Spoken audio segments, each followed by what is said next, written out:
하나님께서 성탄절에 여러분들에게 주시는 말씀은 누가복음 2장 1절부터 20절까지의 말씀입니다. 누가복음 2장 1절부터 20절 말씀입니다. 14절 말씀을 중심으로 여러분들에게 설교할 터인데 1절부터 20절까지 제가 읽겠습니다. 주님의 말씀을 들으시기를 바랍니다.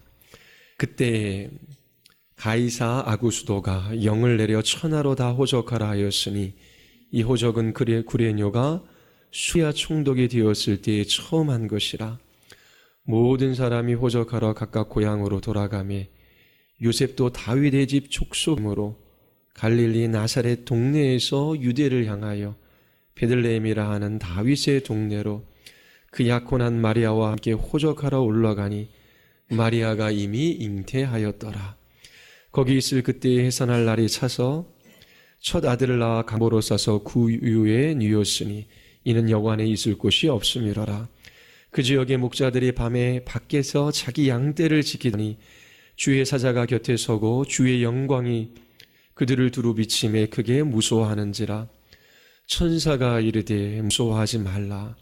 보라, 내가 온 백성에게 미칠 큰 기쁨의 좋은 소식을 너희에게 전하노라. 오늘 다윗의 동네에 너를 위하여 구주가 나셨으니 곧 그리스도 주시니라. 너희가 가서 강보에 쌓여 구유에 뉘어 있는 아기를 보리니 이것이 너희에게 표적이니라 하더니 호련히 수많은 천군이 그 천사들과 함께 하나님을 찬송하여 이르되 지극히 높은 곳에서는 하나님께 영광이요 땅에서는 하나님이 기뻐하신 사람들 중에 평화로다 하니라. 천사들이 떠나 하늘로 올라가니 목자가 서로 말하되 이제 베들레헴으로 가서 주께서 우리에게 알리신 바 이 이루어진 일을 보자 하고 빨리 가서 마리아와 요셉과 구유에 누인 아기를 찾아서 보고 천사가 자기들에게 이 아기에 대하여 말한 것을 전하니 듣는 자가 다 목자들이 그들에게 말한 것들을 놀랍게 여기되 마리아는 이 모든 말을 마음에 새기어 생각하니라. 목자들은 자기들에게 이르던 바와 같이 듣고 본 그 모든 것으로 인하여 하나님께 영광을 돌리고 찬송하며 돌아가니라. 아멘. 기도하시겠습니다. 거룩하시고 자비로우신 하나님, 우리 모두 거룩하신 하나님 보좌 앞에 서 있음을 잊지 말게 하여 주시고 우리 온 마음으로 하나님 한 분 바라며 주님의 말씀에 귀를 기울이게 하여 주시옵소서.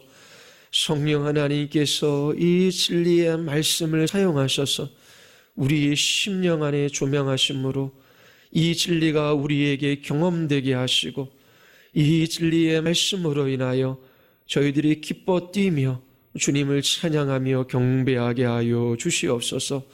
예수 그리스도의 이름으로 기도드리옵나이다. 아멘.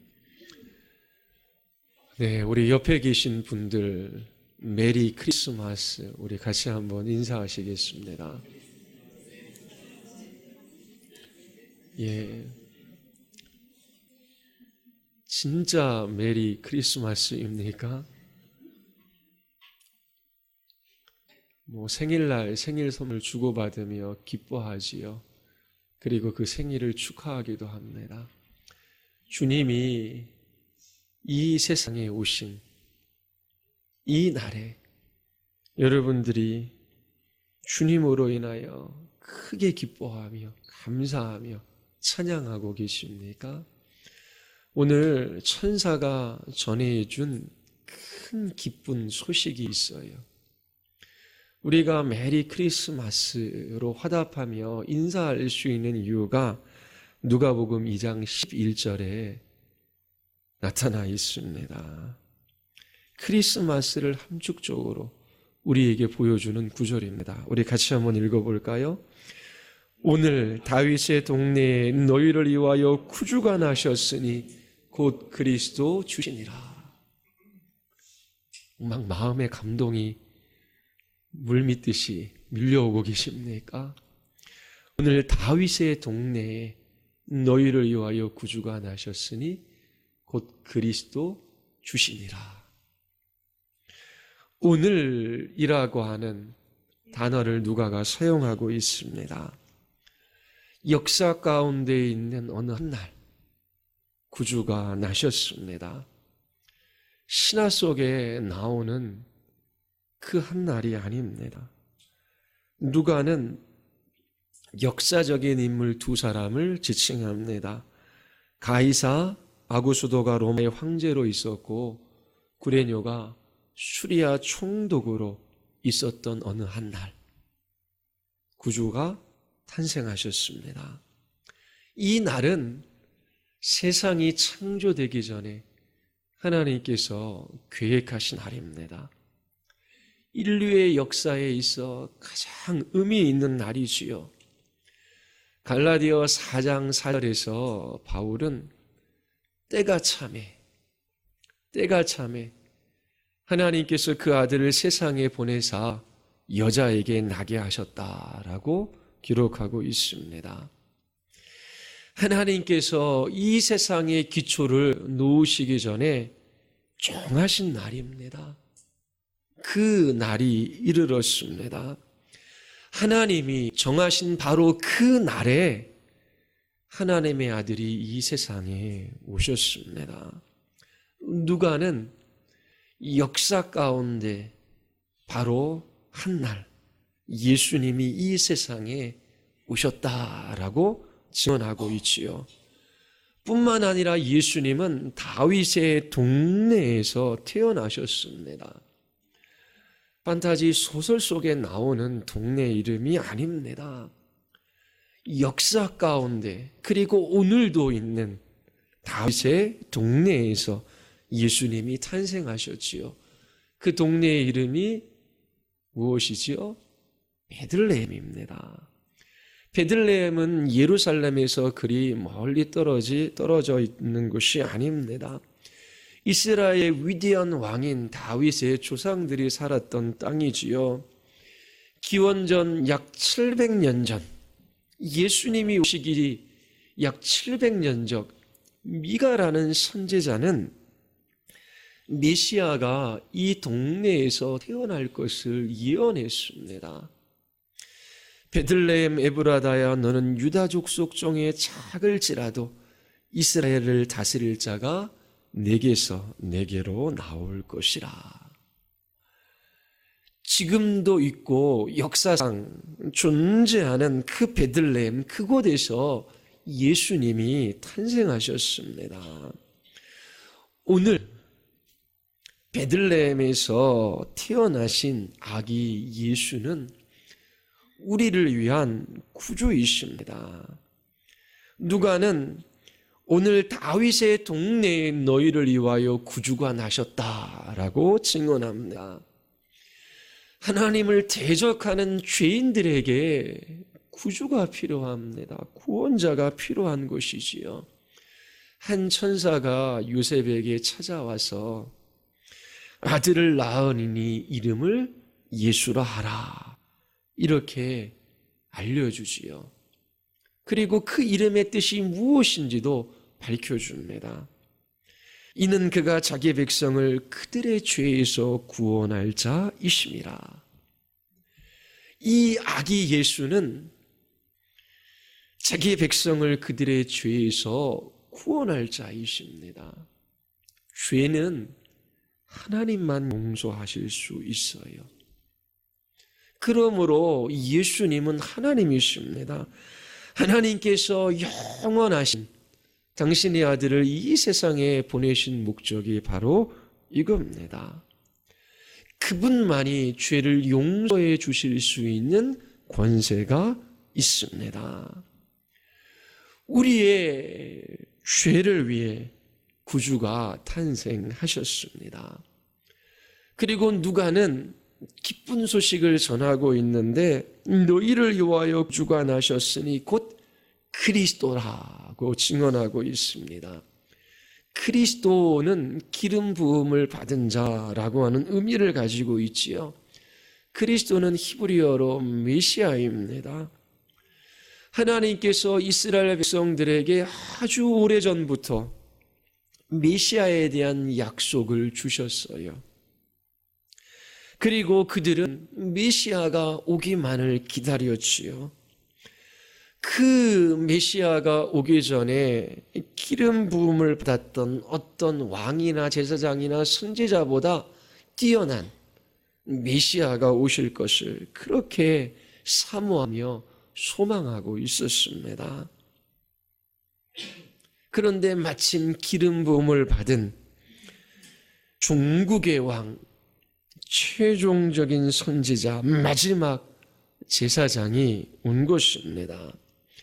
구약의 모든 하나님의 약속이 이 예수님 안에서 성취되었습니다. 그리스도가 오신 것이지요. 예수님 안에서 경건한 이스라엘 백성들의 모든 소망과 꿈이 다 이루어졌습니다. 누가는 너희를 위하여 구주가 나셨으니 곧 그리스도라. 그리고 주시라. 그렇게 증언하지요. 예수님은 주님이십니다. 전능하신 하나님이십니다. 우리의 눈으로 보고 손으로 만질 수 있는 하나님이 이 세상에 오셨어요. 온 우주의 통치자이시며 만왕의 왕이십니다. 모든 것을 다스리시는 주권자이시요 영존하시는 아버지이시며 평강의 왕이십니다. 예수님이 오시기 전 수백 년 전에 이사야 선지자는 이렇게 고백합니다. 한 아기가 우리에게 낳고 한 아들을 우리에게 주신 바 되었는데 그의 어깨에는 정사를 메었고 그의 이름은 기묘자라 모사라 전능하신 하나님이라 영존하시는 아버지라 평강의 왕이라 할 것입니다. 오늘은 크리스마스이지요. 천사들이 목자들에게 큰 기쁜 소식을 전합니다. 그 내용은 오늘 다윗의 동네에 너희를 위하여 구주가 나셨으니 곧 그리스도 주시니라. 역사에 있었던 그날에 오늘도 있는 그 동네에서 예수님이 탄생하셨습니다. 예수님은 구원자로서 우리의 모든 죄를 용서해 주셔요. 그리고 구약의 모든 약속이 그리스도 안에서 성취되어졌습니다. 오늘 우리는 그리스도 안에서 하나님이 이루신 그 모든 것에 만족합니다. 뿐만 아니라 그리스도의 피로 약속하신 그 모든 것을 하나님께서 이루실 것을 확신합니다. 그래서 우리는 하나님과 그분의 약속의 말씀에 소망을 두는 것이지요. 하나님의 약속이 그리스도 안에서 아멘이 됩니다. 이해가 되지요. 그리고 만왕의 왕이신 예수님이 모든 대적을 무찌르셔서 우리를 영원히 안전하게 하시고 참된 만족을 가져다 주십니다. 세상에서 가장 큰 기쁜 소식은 구원자이며 그리스도이시며 주님이신 예수님이 2000여 년 전 오늘 베들레헴에서 태어나셨다라고 하는 것입니다. 한 천사가 이 놀라운 소식을 목자들에게 전하지요. 그때 갑자기 하늘에서 천군, 하늘의 군대들이 나타나 천사들과 함께 찬송을 합니다. 한 천사가 전해준 소식이에요. 한 천사만이 반응하기에는 너무나 크고 기쁜 소식이었습니다. 그래서 하늘의 군대와 천사들이 이 기쁜 소식이 가져올 그 결과들을 내다보며 노래하고 있습니다. 그것이 14절입니다. 뭐라고 노래하는지 우리 같이 한번 읽어볼까요? 지극히 높은 곳에서는 하나님께 영광이요 땅에서는 하나님이 기뻐하신 사람들 중에 평화로다 하니라. 천사들이 목자들에게 큰 기쁜 소식을 전했어요. 하나님이 이 땅을 조성하시기 전 정하신 그때에 하나님께서 선지자들을 통하여 수백 년 전에 예언하신 그 동네에 구원자가 나셨으니 곧 그리스도 주시니라 라고 하는 이 소식이지요. 이 소식은 아기 예수가 이 세상에 오신 목적 두 가지를 우리에게 보여주고 있어요. 높은 곳에서는 하나님께 영광이요, 하나님의 기뻐하시는 사람들 중에 평화입니다. 아기 예수가 오심으로 하늘 높은 곳에서조차 하나님의 영광이 찬란하게 계시되었습니다. 그리고 아기 예수가 오심으로 사람들에게 참된 평화가 찾아왔지요. 무엇보다도 아기 예수가 태어난 것 때문에 하나님께서 영광을 받으십니다. 그리고 아기 예수를 영접하는 곳, 그곳은 어느 곳이나 놀라운 평화가 퍼져나가지요. 바로 예수님께서 하나님의 영광과 우리의 평화를 위하여 이 세상에 오셨습니다. 사람들은 하나님께 영광을 돌려요. 그리고 하나님께서는 하늘의 평화를 우리에게 내려주시지요. 예수님의 이름 때문에 사람들이 하나님의 영광을 노래합니다. 하나님은 예수 그리스도의 이름 때문에 사람들 가운데 하나님의 평화를 넘치도록 그렇게 주십니다. 하나님께서 하나님 자신에 관하여 가장 잘 나타내어 주시는 것은 창조와 구속입니다. 창조와 구속을 통하여 우리는 찬란한 하나님의 영광을 보고 평화를 누립니다. 이 창조와 구속에 나타난 하나님의 위대하심으로 인하여 우리는 기뻐하지요. 이 창조와 구속을 통하여 나타난 하나님의 아름다움을 보고 우리는 즐거워합니다. 하나님께서 창조와 구속을 통하여 하나님의 영광을 알리시고 우리에게 주시는 참된 평화로 말미암아 우리는 하나님의 영광을 찬양하게 됩니다. 누가 이 평화를 경험하게 됩니까? 하나님의 평화가 세상에 왔어요. 이 세상이 가져다주는 그러한 피상적이고 그리고 일시적인 평화가 아닙니다. 누가 하나님이 주시는 이 평화를 경험합니까? 하나님께서 택하신 사람들입니다. 하나님이 기뻐하시는 사람들 중에 평화가 임하지요. 예수님을 영접한 사람들입니다. 예수님을 구원자요, 그리스도요, 주님으로 믿는 사람들은 하나님이 주시는 이 평화를 경험하게 됩니다. 예수님께서 제자들에게 말씀하시는 누가복음 10장 5절 6절을 보면 이 의미를 조금 파악할 수 있습니다. 어느 집에 들어가든지 먼저 말하되 이 집이 평안할지어다 하라. 자, 제자들이 집을 방문하여 평안을 선포해요.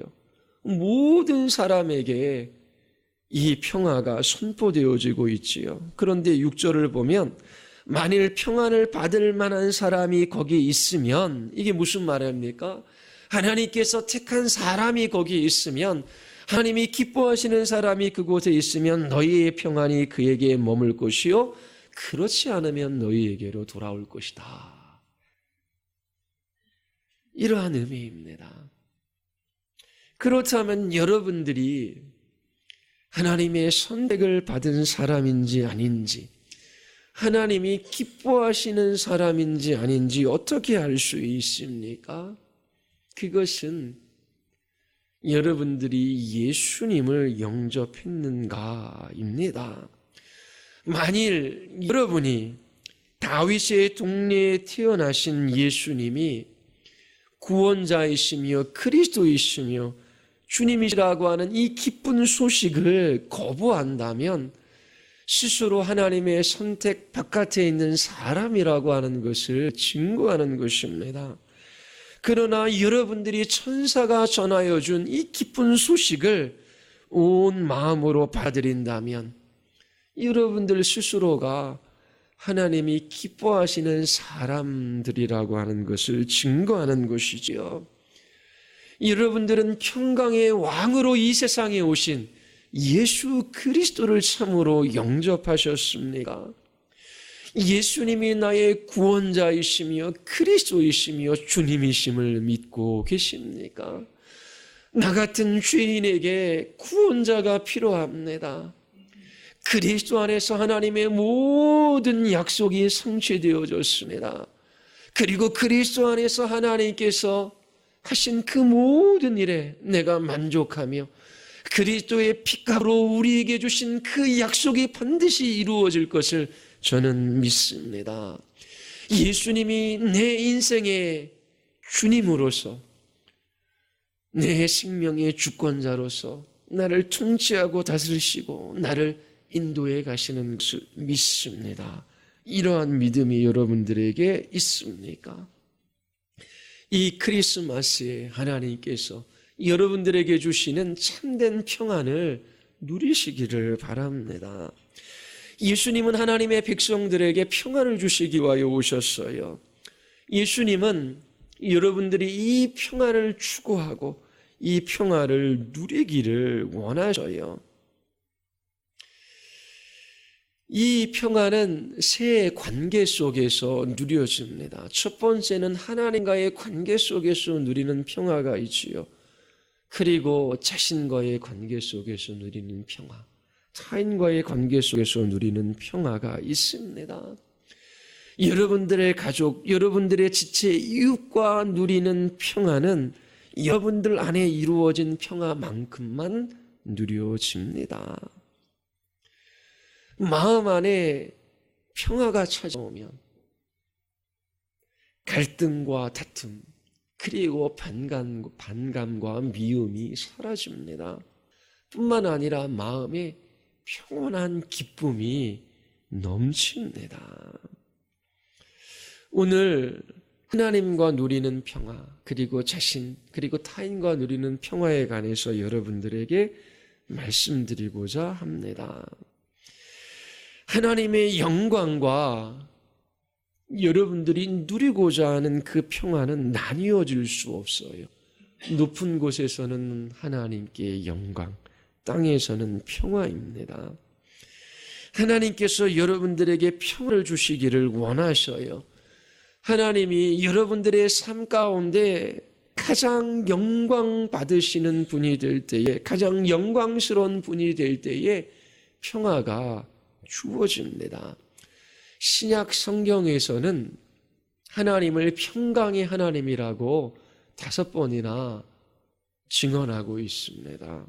그리고 예수님께서는 요한복음 14장 27절에 평안을 너희에게 끼치노니 곧 나의 평안을 너희에게 주노라. 내가 너희에게 주는 것은 세상이 주는 것과 같지 아니하리라. 너희는 마음에 근심하지도 말고 두려워하지도 말라. 이렇게 말씀하시지요. 그리고 바울 사도는 예수님 자신이 우리의 평화이심을 에베소서에서 증언합니다. 하나님을 평강의 하나님이라고 부르고 예수님을 우리의 평화라고 이렇게 부르는 의미가 무엇일까요? 그것은 하나님이 계신 곳에 평강이 있고 예수님이 함께 하시는 사람들 안에 평화가 있다라고 하는 것입니다. 하나님과 평화, 예수님과 평강, 이것을 나눌 수가 없어요. 우리는 누구든지 평안하기를 원해요. 우리의 마음 안에 갈등과 다툼, 그리고 반감과 미움이 사라지기를 원해요. 우리에게 평온한 기쁨이 넘치기를 원하지요. 이러한 것들이 우리의 마음을 지배하기를 원한다면, 그렇다면 하나님께서 우리의 전 삶을 지배하셔야만 합니다. 하나님은 하나님 자신과 상관없이 우리에게 평화를 주시지 않아요. 저는 이런 사람들을 봤어요. 절에 가니까 마음이 평안합니다. 교회에 오니까 마음이 평안합니다. 왜 평안하십니까? 그냥 교회에 혼자 가만히 앉아 있으면 평안해요. 절에 가면 그냥 평안해요. 뭐 산에 가도 마음이 평안하다라고 하는 사람이 있어요. 하나님과 상관없이 주어지는 평안일 수 있어요. 그러나 피상적이고 일시적인 평안이지요. 하나님과 평안을 나눌 수가 없어요. 하나님 자신과 상관없이 여러분들에게 평안을 주시지 않습니다. 하나님의 목적은 여러분의 삶 속에서 하나님께서 가장 영광스러운 분이 되심으로 여러분들에게 평화를 주시는 것입니다. 하나님의 영광과 우리의 평화가 함께 갑니다. 하나님의 영광을 위하여 살고자 하는 사람들이 하나님이 주시는 이 평안을 경험하게 됩니다. 그렇다면 우리는 어떻게 하나님께 영광을 돌리며 평화로운 삶을 살아갈 수 있을까요? 이것은 예수님 안에서 주어진 하나님의 약속의 말씀을 믿을 때입니다. 하나님께서 영광을 받으시는 우리의 삶을 통하여 하나님께서 가장 높임을 받으시는 최고의 방법은 하나님의 약속의 말씀을 신뢰하는 것입니다. 그리고 우리 안에 하나님이 주시는 참된 평화가 넘치는 길은 하나님의 약속의 말씀을 붙드는 거예요. 로마서 4장 19절서부터 20절의 말씀을 보면 그가 백세나되어 자기 몸이 죽은 것 같고 사라의 태가 죽은 것 같음을 알고도 믿음이 약하여지지 아니하고 믿음이 없어 하나님의 약속을 의심하지 않고 믿음으로 견고하여져서 하나님께 영광을 돌리며 아브라함은 하나님의 약속의 말씀을 신뢰했어요. 그것이 하나님께 영광이 되었다라고 사도 바울은 기록하고 있습니다. 그리고 로마서 15장 13절은 이 믿음이 가져다 주는 것이 무엇인지 우리에게 설명해줘요. 소망의 하나님이 모든 기쁨과 평강을 믿음 안에서 너희에게 충만하게 하사. 믿음 안에서 기쁨과 평강이 충만해집니다. 아브라함이 하나님의 약속의 말씀을 믿었어요. 그 말씀을 의심하지 않았지요. 이것으로 하나님께서 영광을 받으셨습니다. 그리고 아브라함의 마음 안에 평안이 밀려 들어옵니다. 전에는 내 몸도 내 아내의 몸도 후사를 낳을 수 없는데 우리의 가문은 끊어질 터인데 이러한 걱정과 두려움과 염려에 휩싸일 수밖에 없었지요. 그런데 하나님의 약속의 말씀이 그의 마음 안에 믿어집니다. 그것이 실제가 돼요. 아직 이루어지지 않았지만 이루어질 것을 확신합니다. 그러자 더 이상 아들이 없는 것으로 인하여 후사가 없는 것으로 인하여 일어나는 그 마음의 갈등과 다툼이 없어요. 가문에 대한 염려와 두려움이 사라지는 것이지요. 주님의 약속의 말씀을 믿을 때에 하나님께서 영광을 받으시고 우리에게 평화가 주어집니다. 우리의 미래가 불투명해요. 그 불확실성으로 말미암아 염려나 두려움이나 걱정이 밀려오지요. 우리의 자녀들을 향하여 또 직장 생활 또 우리의 노년 뭐 이런저런 일들이 우리의 마음을 염려와 두려움에 빠지게 합니다. 그때에 하나님의 약속의 말씀을 붙들어야 돼요. 염려하여 이르기를 무엇을 먹을까 무엇을 마실까 입을까 하지 말라. 이는 다 이방인들이 구하는 것이라. 너희 하늘 아버지께서 이 모든 것이 너희에게 있어야 할 줄을 아시느라. 그런즉 너희는 먼저 그의 나라와 그의 의를 구하라. 그리하면 이 모든 것을 너희에게 더하시리라. 나의 하나님이 그리스도 예수 안에서 영광 가운데 그 풍성한 대로 너희 모든 쓸 것을 치우시라. 자기 아들을 아끼지 아니하고 우리 모든 사람을 위하여 내어주시니가 어찌 그 아들과 함께 모든 것을 우리에게 주시지 아니하겠느냐.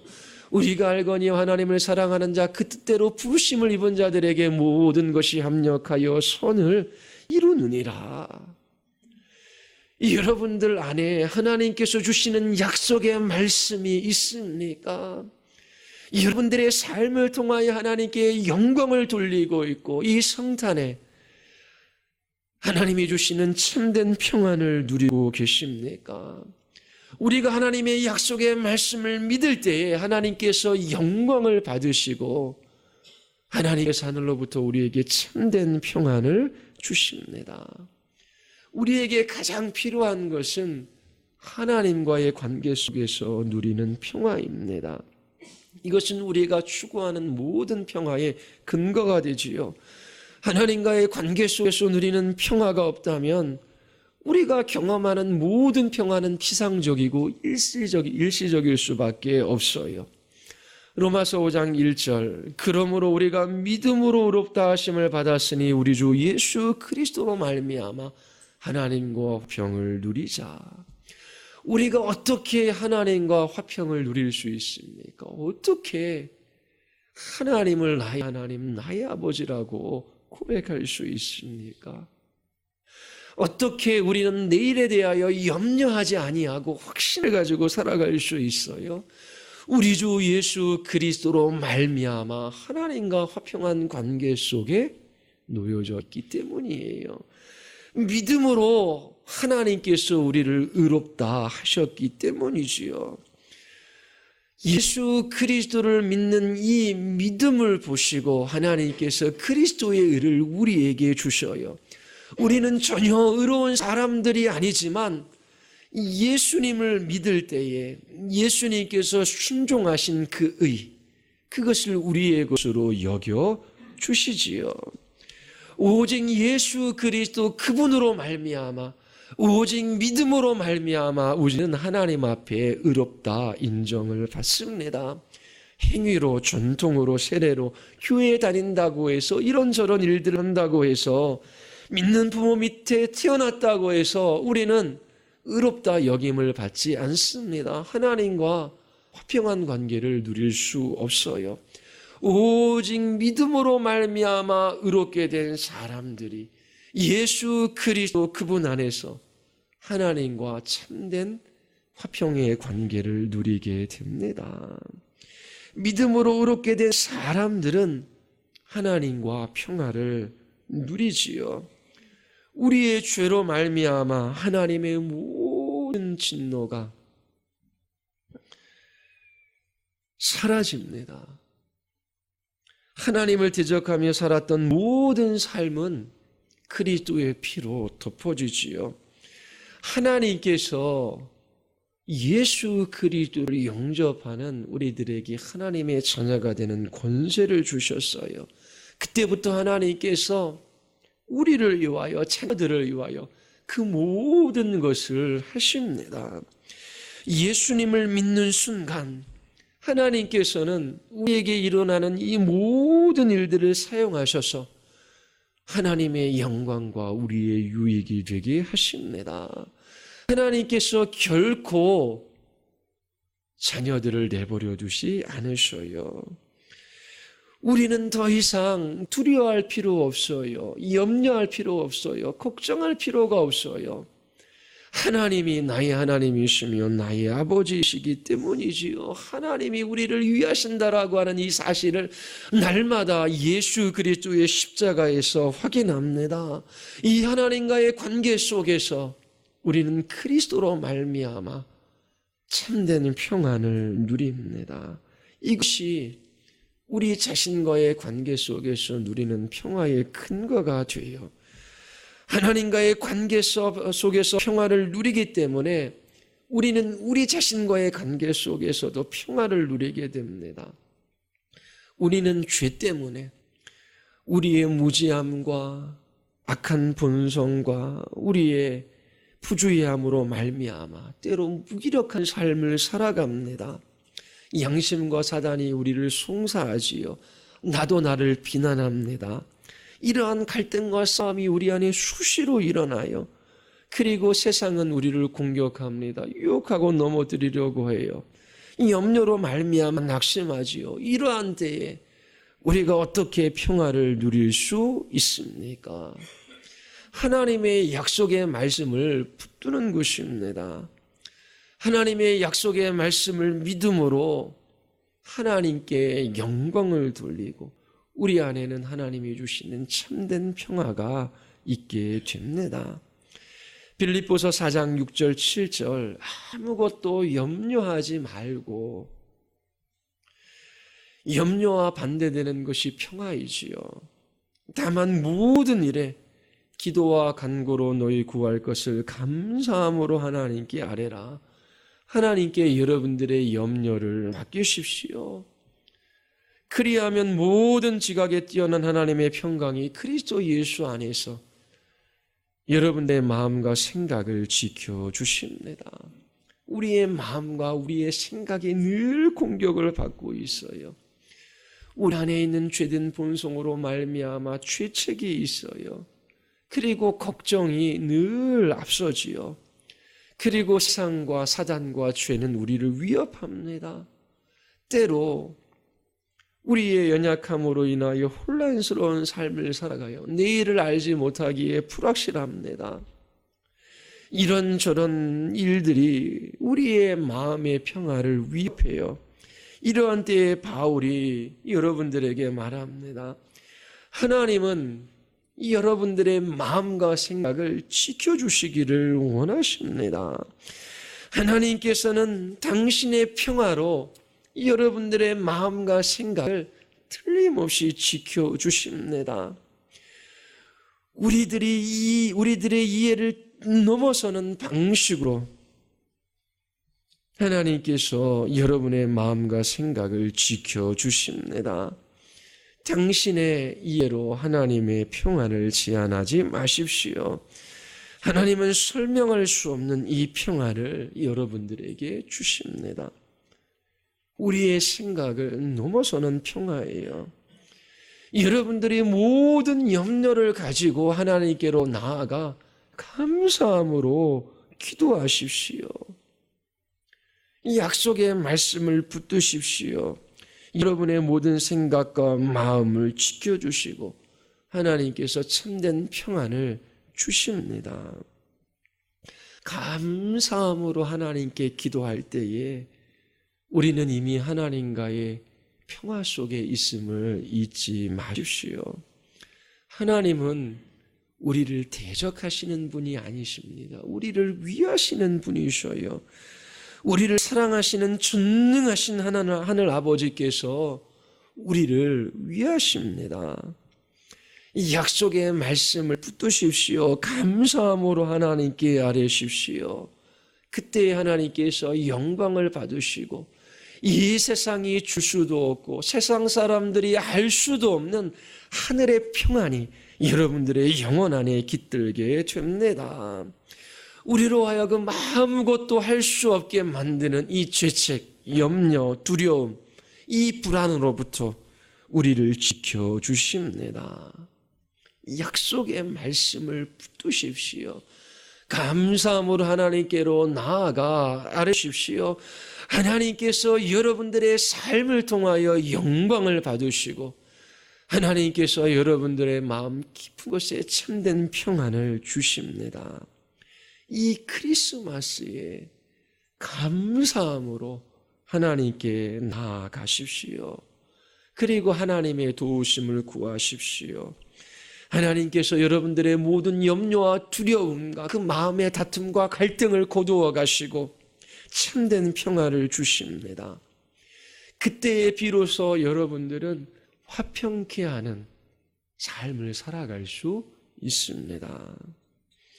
하나님은 우리가 다른 사람들과의 관계 속에서 평화를 누리기를 원하세요. 바울은 로마에 있는 그리스도인들에게 할 수 있거든 너희로서는 모든 사람과 더불어 화목하라 라고 그렇게 권면합니다.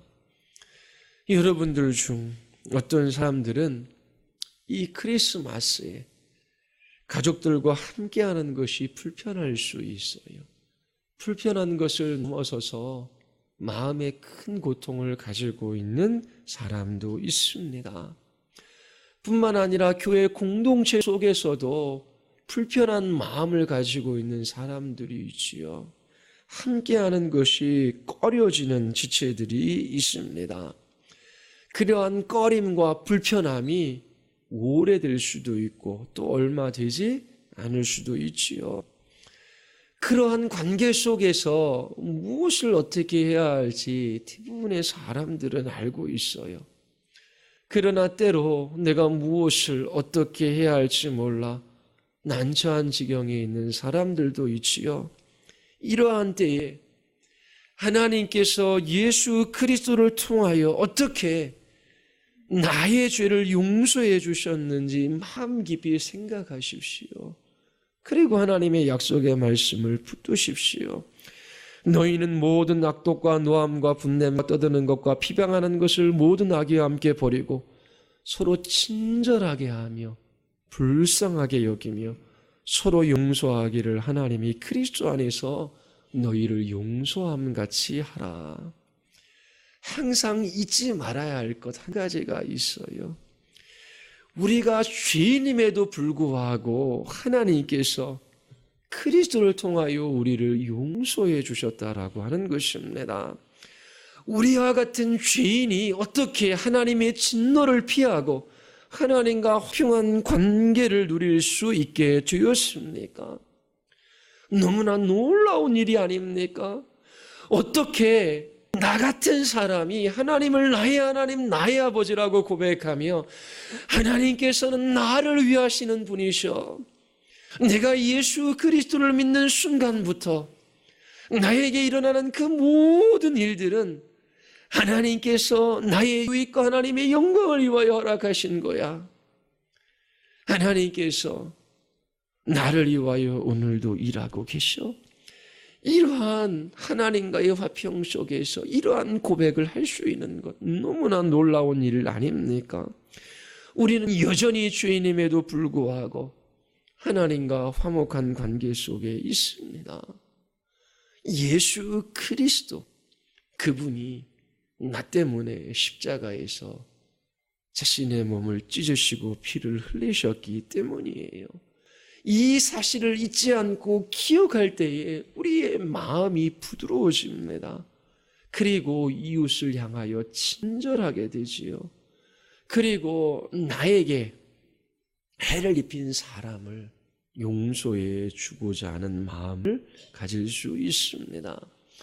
가족들을 향하여, 지체들을 향하여 70번씩 7번이라도 이러한 마음을 품으십시오. 이러한 일들이 우리를 곤혹스럽게 할 수 있어요. 하지만 우리의 죄 때문에 십자가에서 그 얼굴이 일그러지신 예수 그리스도 그분을 바라보십시오. 우리가 죄임에도 불구하고 그분으로 말미암아 용서함을 받고 하나님과 화평을 누리게 되었습니다. 하나님과 상관없이 평화가 주어지지 않아요. 이 성탄에 한 천사가 전해준 큰 기쁜 소식이 있습니다. 오늘 다윗의 동네에 우리를 위하여 구주가 나셨으니 곧 그리스도 주시니라. 이 복음이 우리에게 가져다주는 두 가지 결과, 아기 예수가 이 땅에 오신 두 가지 목적, 하나님의 영광, 우리의 평화입니다. 하나님의 약속의 말씀을 붙드십시오. 예수 그리스도께서 우리와 같은 죄인들을 용서해 주시기 위하여 십자가에서 어떠한 고초를 당하셨는지 기억하십시오. 여러분들이 이 성탄에 하나님과 그분의 약속의 말씀을 신뢰함으로 여러분들의 모든 삶을 통하여 하나님께 영광을 돌리고 하나님께서 주시는 참된 평안으로 말미암아 여러분들이 기뻐하며 그렇게 주님을 노래할 수 있게 되기를 바랍니다. 우리 같이 한번 우리 기도하시겠습니다. 여러분들 마음 안에 갈등이나 다툼이나 싸움이 있는지를 보십시오. 하나님께 기도하기 위하여 엎드려도 기도가 안 됩니다. 그리고 지체들을 향한 불평과 불만, 원망, 그리고 미움이 그 마음속에 있습니다. 하나님이 주시는 마음이 아닙니다. 아기 예수께서 우리의 모든 삶을 통하여 주께 영광을 돌리고 주님이 주시는 평안을 누리게 하시기 위하여 이 세상에 오셨어요. 십자가에 달리신 예수 그리스도를 바라보십시오. 그의 피값으로 우리에게 허락하신 하나님의 약속의 말씀, 그것을 붙드십시오. 우리 같이 한번 하나님 앞에 우리 들은 설교를 기억하며 주의 은혜를 구하며 기도하시겠습니다.